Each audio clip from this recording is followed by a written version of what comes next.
नमस्कार दोस्तों, कैसे हैं आप सब? आशा करते हैं सब अच्छे होंगे।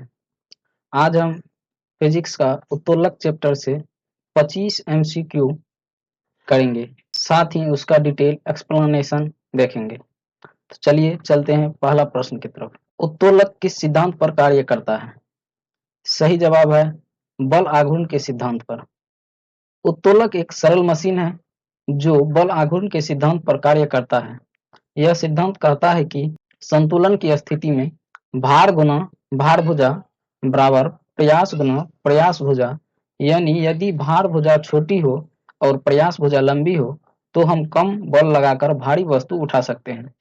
जड़त्व का सिद्धांत गति या विश्राम की स्थिति से जुड़ा है, उत्तोलक पर लागू नहीं होता है। ऊर्जा संरक्षण हर मशीन पर लागू होता है, परंतु उत्तोलक का विशेष आधार नहीं है। रेखीय संवेग का सिद्धांत टक्कर या गति में प्रयोग होता है। अगला प्रश्न, किसी भी उत्तोलक की क्षमता कितनी होती है?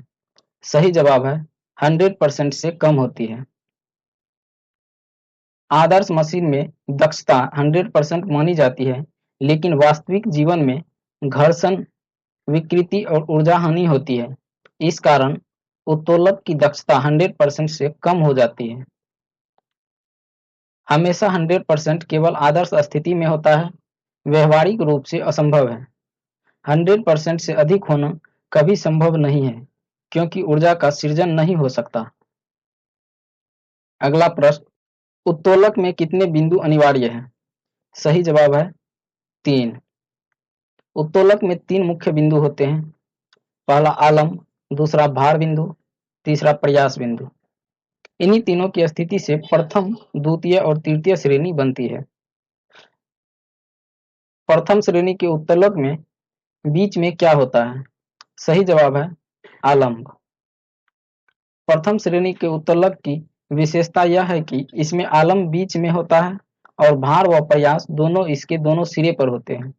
उदाहरण, झूला, तराजू, पिलास, कैंची। भार बीच में नहीं होता, प्रयास भी बीच में नहीं होता। अगला प्रश्न, निम्नलिखित में से कौन सा प्रथम श्रेणी का उत्तोलक है? सही जवाब है तराजू। तराजू में आलम्ब बीच में होता है और दोनों ओर भार रखा जाता है, इसलिए यह प्रथम श्रेणी का उत्तोलक है। सरोता द्वितीय श्रेणी का है, क्योंकि भार बीच में होता है। चिमटा तृतीय श्रेणी का है, क्योंकि प्रयास बीच में होता है। ठेला भी द्वितीय श्रेणी का है। अगला प्रश्न, पिलास किस श्रेणी का उत्तोलक है? सही जवाब है प्रथम श्रेणी का। पिलास में आलम्ब बीच में होता है, भार और प्रयास दोनों अलग अलग छोर पर लगते हैं, इस कारण यह प्रथम श्रेणी का उत्तोलक है। द्वितीय श्रेणी तब होती है जब भार बीच में होता। सी सॉस किस श्रेणी का उत्तोलक है? सही जवाब है ऑप्शन सी प्रथम श्रेणी। सी सॉस में बीच में आलम्ब होता है और दोनों ओर बच्चे बैठकर बल लगाते हैं। यह प्रथम श्रेणी का स्पष्ट उदाहरण है। द्वितीय श्रेणी में भार बीच में होता है, तृतीय श्रेणी में प्रयास बीच में होता है। प्रथम श्रेणी का उत्तोलक का यांत्रिक लाभ कैसा हो सकता है? सही जवाब है एक से बड़ा, छोटा या बराबर। प्रथम श्रेणी में यांत्रिक लाभ भार भुजा और प्रयास भुजा की लंबाई पर निर्भर करता है। यदि प्रयास भुजा लंबी हो, यांत्रिक लाभ 1 से बड़ा होगा। यदि दोनों बराबर हो तो यांत्रिक लाभ 1 के बराबर होगा। यदि प्रयास भुजा छोटी हो, यांत्रिक लाभ 1 से छोटा होगा। अगला प्रश्न, द्वितीय श्रेणी के उत्तोलक में बीच में क्या होता है?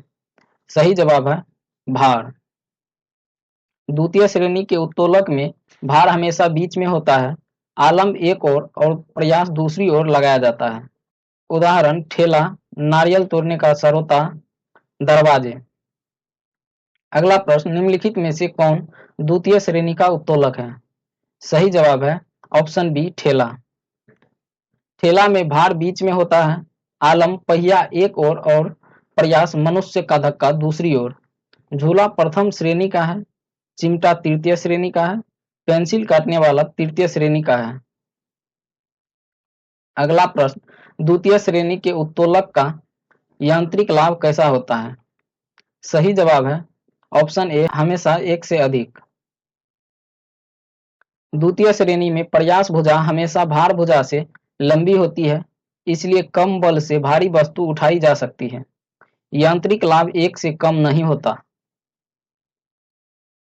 अगला प्रश्न, तृतीय श्रेणी के उत्तोलक में बीच में क्या होता है? सही जवाब है प्रयास, एफर्ट। तृतीय श्रेणी के उत्तोलक में प्रयास बीच में होता है। आलंब और भार दोनों सिरों पर स्थित होते हैं। उदाहरण, झाड़ू, चिमटा, मानव का हाथ। अगला प्रश्न, निम्नलिखित में से कौन तृतीय श्रेणी का उत्तोलक है? सही जवाब है चिमटा। चिमटे में बीच में प्रयास लगाया जाता है, एक ओर आलंब और दूसरी ओर भार होता है, इसलिए यह तृतीय श्रेणी का उत्तोलक है। सरोता द्वितीय श्रेणी का है उत्तोलक है। तराजू प्रथम श्रेणी का उत्तोलक है। ठेला तृतीय श्रेणी का उत्तोलक है। अगला प्रश्न है, तृतीय श्रेणी के उत्तोलक का यांत्रिक लाभ कैसा होता है? सही जवाब है ऑप्शन बी, हमेशा 1 से छोटा। तृतीय श्रेणी के उत्तोलक में प्रयास भुजा छोटी और भार भुजा लंबी होती है, इसलिए कम दूरी पर अधिक बल लगाना पड़ता है, लेकिन गति और नियंत्रण अधिक मिलता है। यांत्रिक लाभ 1 से कभी बड़ा नहीं होता। अगला प्रश्न, नारियल तोड़ने का सरोता किस श्रेणी का उत्तोलक है? सही जवाब है ऑप्शन बी, द्वितीय श्रेणी। सरोते में भार बीच में होता है, आलंब एक ओर और प्रयास दूसरी ओर, इसलिए यह द्वितीय श्रेणी का उत्तोलक है। प्रथम श्रेणी नहीं है क्योंकि आलंब बीच में नहीं है। तृतीय श्रेणी नहीं है क्योंकि प्रयास बीच में नहीं है। अगला प्रश्न है, झाड़ू किस श्रेणी का उत्तोलक है? सही जवाब है ऑप्शन सी, तृतीय श्रेणी। झाड़ू में प्रयास बीच में लगता है, हाथ के पास आलंब और नीचे भार होता है। प्रथम श्रेणी नहीं है क्योंकि आलंब बीच में नहीं है। द्वितीय श्रेणी नहीं है क्योंकि भार बीच में नहीं है। अगला प्रश्न है, मानव का अग्रभाग किस श्रेणी का उत्तोलक है? सही जवाब है ऑप्शन सी, तृतीय श्रेणी। मानव अग्रभाग में कोहनी आलंब का काम करता है, बाइसेप्स की मांसपेशी प्रयास का काम करता है, हथेली में रखा वस्तु भार का कार्य करता है, इसलिए यह तृतीय श्रेणी का उत्तोलक है। अगला प्रश्न, दरवाजा किस श्रेणी का उत्तोलक है? सही जवाब है ऑप्शन बी, द्वितीय श्रेणी। दरवाजे का कुंडा आलंब का कार्य करता है, दरवाजे का वजन भार का कार्य करता है, दरवाजा खोलने के लिए बल प्रयास का कार्य करता है। इस प्रकार भार बीच में होने के कारण यह द्वितीय श्रेणी का उत्तोलक है। अगला प्रश्न, कैंची किस श्रेणी का उत्तोलक है? सही जवाब है ऑप्शन ए, प्रथम श्रेणी। कैंची में बीच में आलंब होता है और दोनों छोरों पर भार और प्रयास लगते हैं, इसलिए यह प्रथम श्रेणी का उत्तोलक है। द्वितीय श्रेणी तब होती जब भार बीच में होता। तृतीय श्रेणी तब होती जब प्रयास बीच में होता। अगला प्रश्न, चाकू किस प्रकार का उत्तोलक है? सही जवाब है ऑप्शन सी, तृतीय श्रेणी।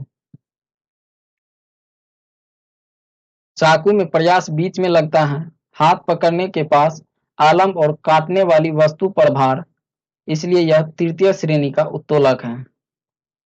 अगला प्रश्न, लोहे की कील उखाड़ने वाली रॉड किस श्रेणी का उत्तोलक है? सही जवाब है प्रथम श्रेणी। रॉड में बीच में आलंब होता है और दोनों ओर भार और प्रयास, इसलिए यह प्रथम श्रेणी का उत्तोलक है। द्वितीय श्रेणी नहीं है क्योंकि भार बीच में नहीं है। तृतीय श्रेणी नहीं है क्योंकि प्रयास बीच में नहीं है।